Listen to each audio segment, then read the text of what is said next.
Ken Poirot said, "There is no greater power and support you can give someone than to look them in the eye and with sincerity and conviction say, 'I believe in you.'"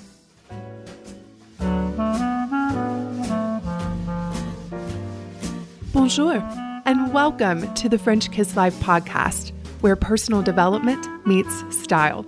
I'm Tanya Lee, certified master life coach and the hostess of this party where we explore how to live artfully and well. Each week, I'll be sharing inspiring stories, practical tips, and timeless wisdom on how to elevate the quality of your everyday and celebrate along the way. Let's dive into today's episode. Hello, my beautiful friends. Welcome back to another episode. And I just want to check in with you. How are you feeling right now? If you had to give me one word, how would you describe your emotional state in this moment? I just wrapped up a class for the Dream Atelier and it was so good. And I'm just so excited about what these women are creating. But one of the things we've been working on is just understanding our emotions and realizing emotions are harmless. It's just energy moving around in our bodies. And yet we spend so much of our lives resisting our emotional life at the detriment of our dreams and our goals and what it is that we want to create. And so I want you to just practice checking in with yourself and noticing, how do I feel right now with no judgment? Maybe you're feeling anxious or scared or uncertain or scarce. Maybe you're feeling doubt, insecurity. It's all okay.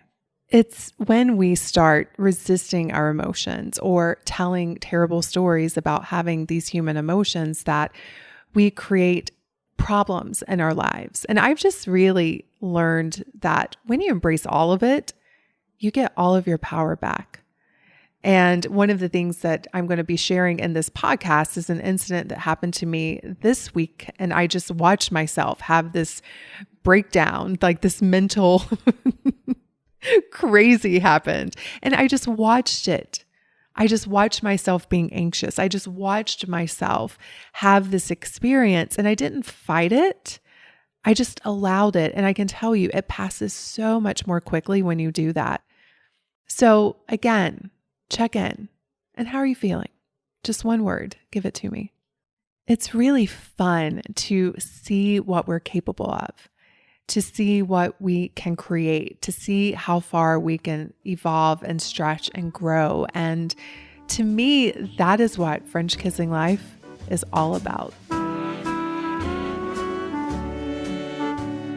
It is time for a community spotlight. This is the part of the show where I get to highlight someone in the community who has benefited from the French Kiss lifestyle. And today's spotlight is on Evelyn, 2002. She left me a 5-star review on iTunes, and here's what she said. Life-changing. 6 months ago, I moved from Europe to Alaska for love, and I've been struggling pretty much from day one with changes in culture and lifestyle. Even though I'm a firm believer that you attract what you think of the most, I lost my way here and almost didn't recognize the person I became anymore.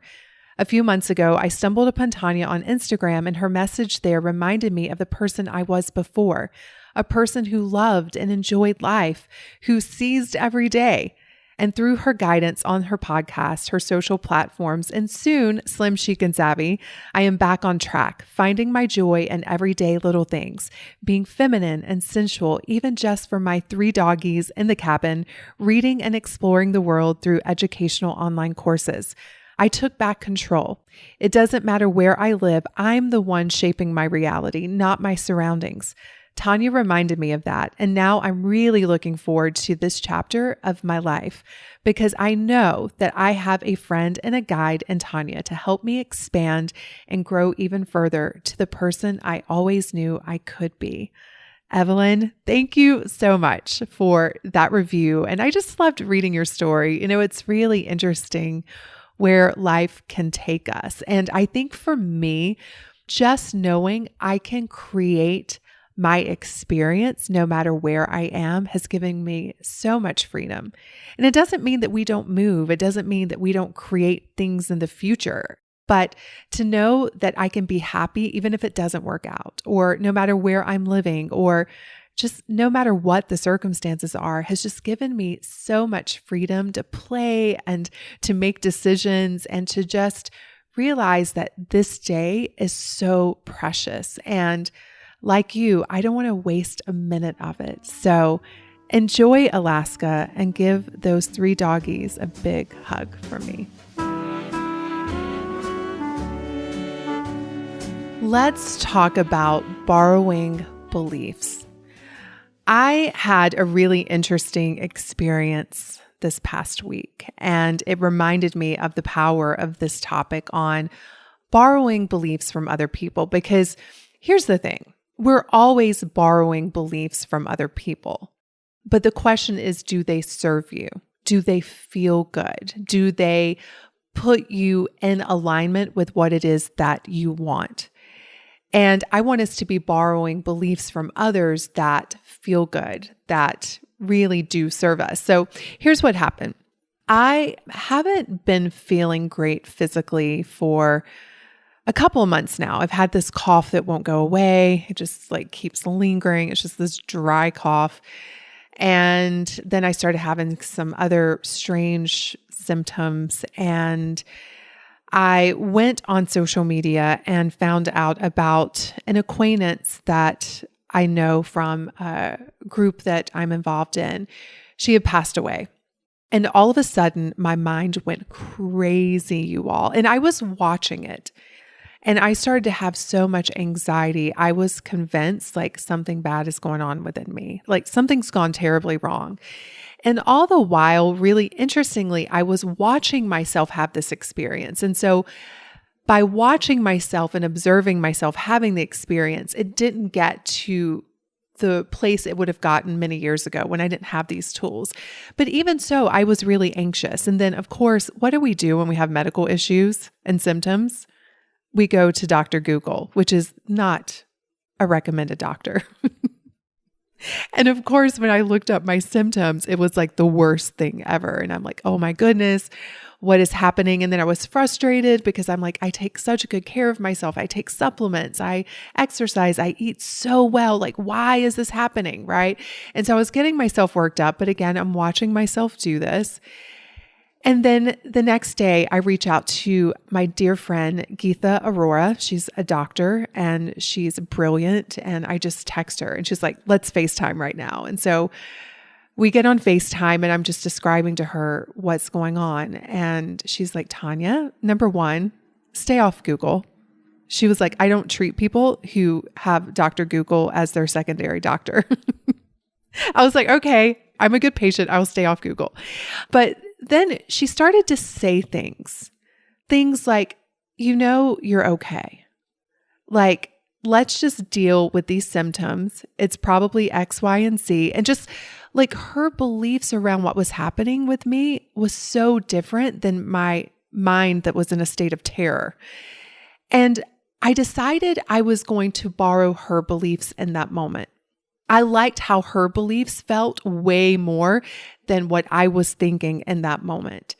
And as I started to borrow her beliefs and practice them, I just had 24 hours where my nervous system just settled.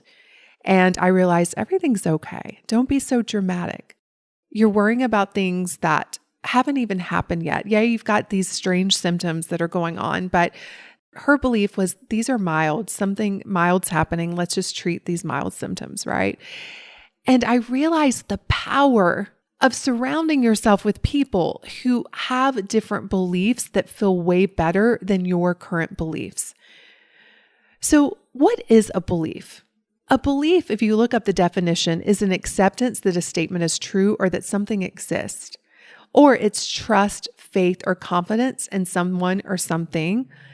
Beliefs are the assumptions that we hold as true. And most often, our beliefs have been imposed upon us from other people and our past experience. So for example, for many years, I had a belief that the most money I could make in a year was $50,000. That was a belief for me.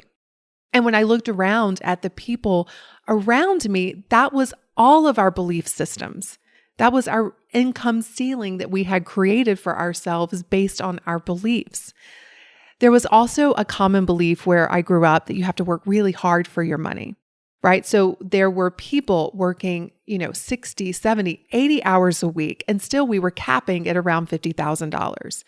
Even me, when I worked as a critical care nurse, I was always the first one to volunteer for overtime because I had a belief you have to work really hard for your money. And so I was really good at proving that true. Our beliefs really do shape our reality. And they shape our reality for many reasons. But number one, our beliefs shape our behaviors, what we do. And what we do is creating our results in our lives. But our beliefs also create our energy, our vibration.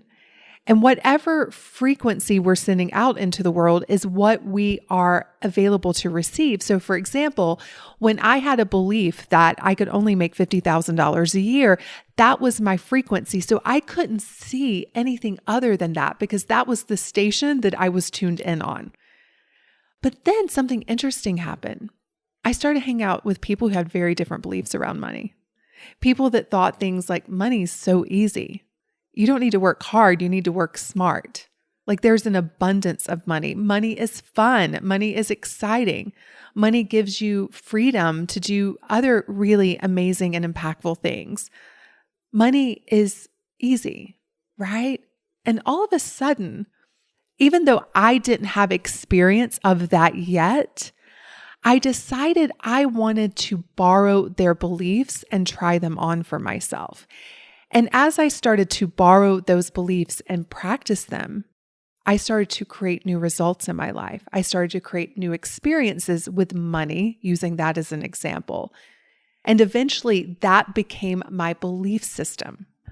Another really great example for me is that when I was struggling with my weight, I had a belief system that I had somehow borrowed from the diet industry. That you have to deprive yourself to lose weight, that losing weight is hard, that you have to over-exercise and under-eat and count calories. And so I borrowed beliefs that didn't really ultimately serve me. But then I started to hang out with people that didn't have an issue with their weight. They're what I consider to be just naturally slim people. No drama around what to eat. They eat when they're hungry and they stop when they're satisfied. They just take care of themselves. They listen to their bodies. And they had a very different belief system around food. To them, food was enjoyable, but it wasn't something to get super excited about in terms of it's not something to spend your whole day obsessing about like I was doing. And they just believed in using food as nourishment. And it's a great opportunity for people to get together, but it's not the whole shebang, meaning food is just the condiment of a social experience, not the main course. And so I started to practice trying on their belief systems until I created the evidence for myself so that it eventually became my own belief system. And for me, this has been my experience most of my life. Because again, our beliefs are based on our experience, that's based on our past. But if you think about what it is that you want to create in the future, it's going to require a completely different belief system. And sometimes it's hard for you to get on board with that belief system because it's so foreign to you. And that's why surrounding yourself with people whose belief systems are so different, but are in alignment with what it is that you want is so powerful. I remember when I first started my business, I had people around me that was saying things like, you were made for this. You are going to be so successful in this industry. You are an inspiration. And at the time, I didn't believe any of that, but I borrowed their belief in me. And that's what fueled me. That's what kept me going. I recently had a client tell me this exact same thing. She was like, Tanya, I didn't believe I could do it, but you believed in me so much. I believed in your belief of me, and that's what drove me to do it. And she has created phenomenal results in her life. And now what I believed in her, what I saw in her is now her belief in herself. But in the beginning, she just grasped onto my belief system. Another example that comes to mind for me is that for a long time, I had this belief that I was just not good on video. And I wanted to do more video because I just love watching video. I love seeing people on video. It's a very different experience versus even hearing them on a podcast like this or talking on a phone. I knew that video is such an effective medium in order to reach more people. And my goal is to reach 1 million women, right? And so I didn't believe in my ability to do really good video, but I had people all around me that were constantly telling me, you're so good on video. Like, you are so good on video.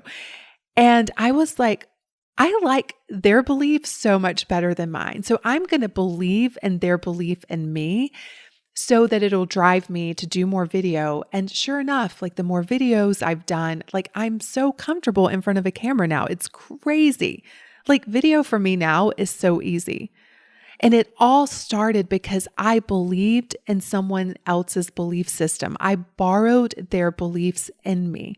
Now, you may be thinking, but Tanya, isn't the goal to believe in yourself? And the answer is yes.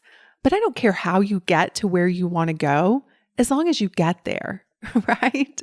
And sometimes it's so hard to believe in ourselves because we just have so much junk in our heads, and then we have so much evidence to support that junk, that sometimes we just need to bypass that and go to people who've already created what it is that we want to create, who have the belief systems that we want to emulate, and just borrow it from them and practice it and practice it and practice it until it becomes your belief system. You know, the saying that you are the 5 people that you spend the most time with, I would say that a couple of things on this. You are the sum of the environments that those people are hanging out in, because their environments are impacting their belief system, right? And so just notice the environments that the people you spend the most time with, they're hanging out in. And then you are the sum of the beliefs of those 5 people, because beliefs are contagious, right? If you hang around with a bunch of people and they're constantly saying, it's so hard to make money, right? You're going to start believing it's hard to make money too, because that's all of your belief set points, right? And you're all a match for each other.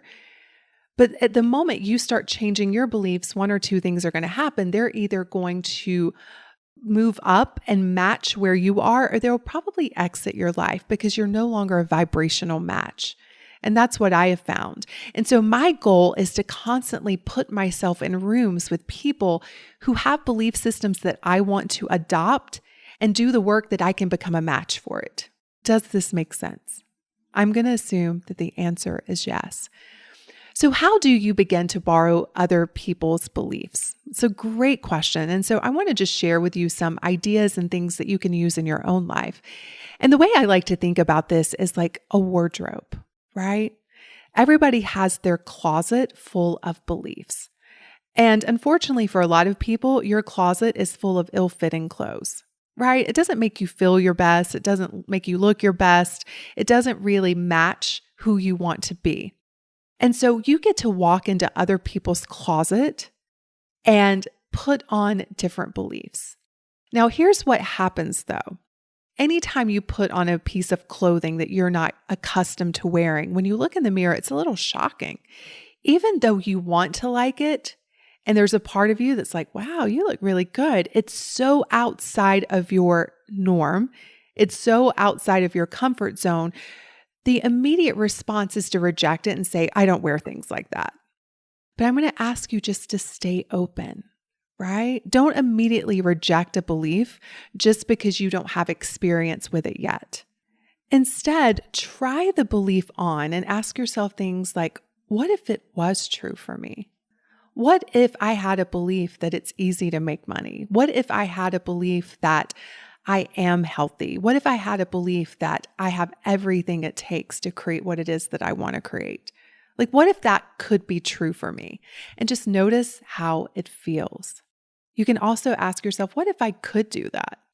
You know, if people are around you saying, you know what, you could move to a new city, or you could write a book, you could do this, and they are believing in your ability, what if you could?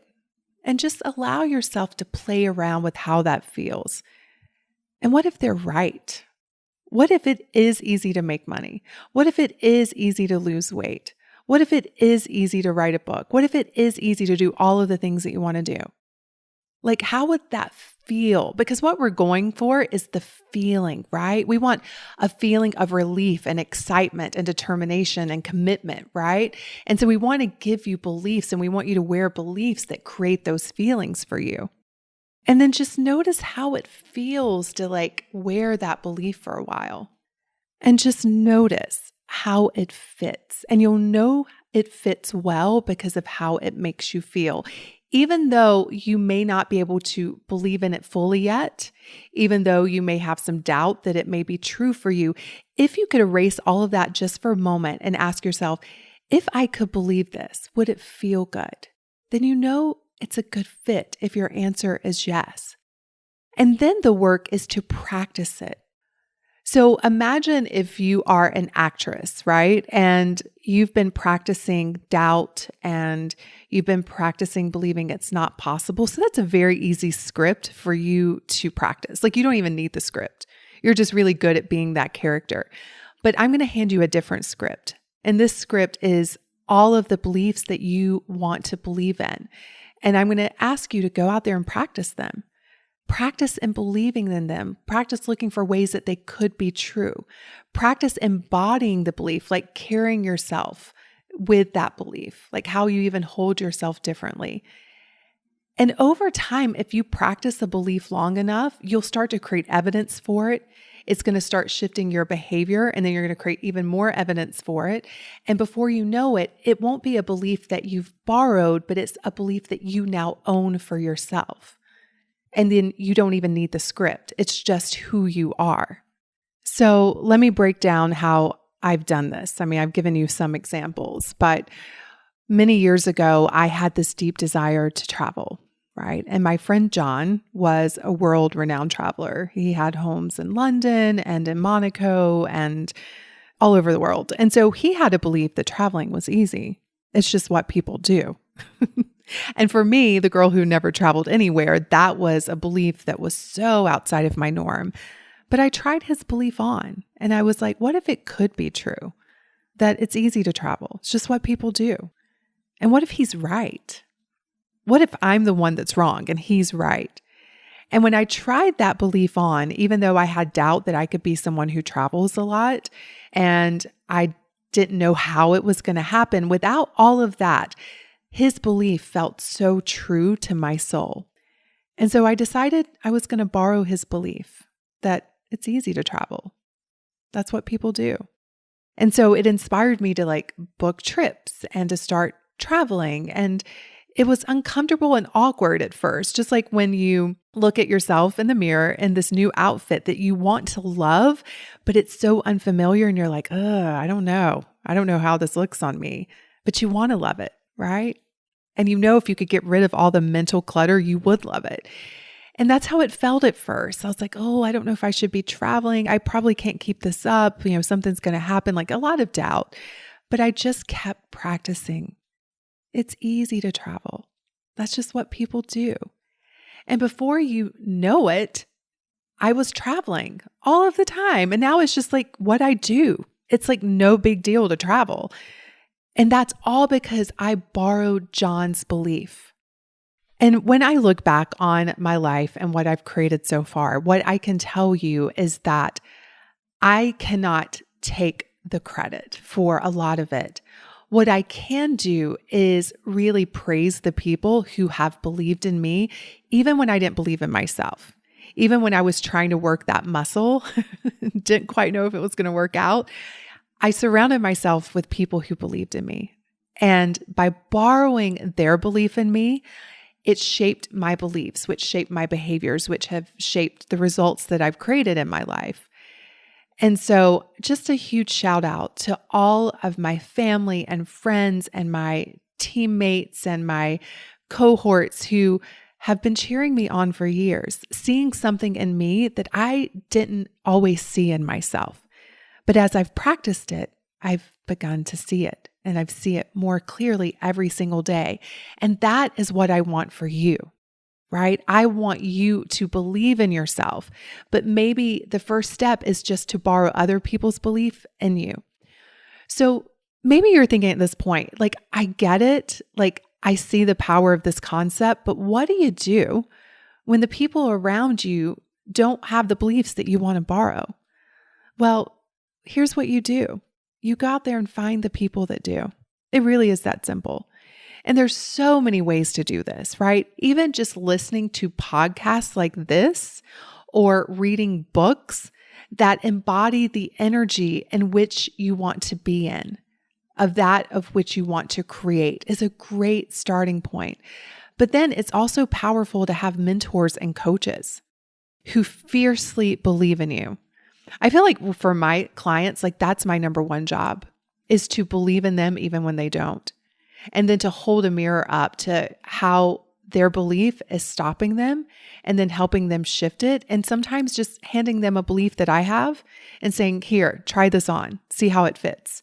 And then to watch what they create from that place is like mind blowing. And so find a coach or a mentor who really resonates with you. Find people who have created the results that you want to create in your life. And instead of asking them how they've done it, like their action steps, ask them how they think. You know, a lot of times people will come to me and they're like, how did you start your business? Like, how did you grow your list? Like, how do you create your programs? And none of that matters. What matters is how I think. And that's what people should be asking me. What do you think? What is your belief system? Because when you take that on, whatever actions come from you that are aligned with your soul is going to create a result that just blow your mind, truly.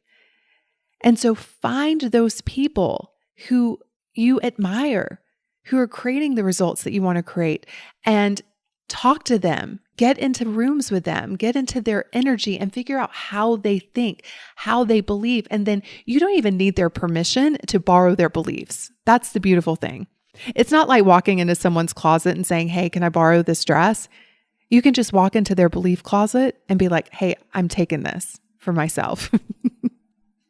And they can't stop you. And you haven't stolen anything because beliefs are abundant. I just want you to choose the ones that really, really serve you. If you enjoyed this episode and you want to dive even deeper into the French Kiss lifestyle, let's start with a makeover, a mindset makeover. You can download my free training, The 3 Mindset Makeovers Every Woman Needs, by visiting FrenchKissLife.com/mindset. Because after all, mindset is the new black.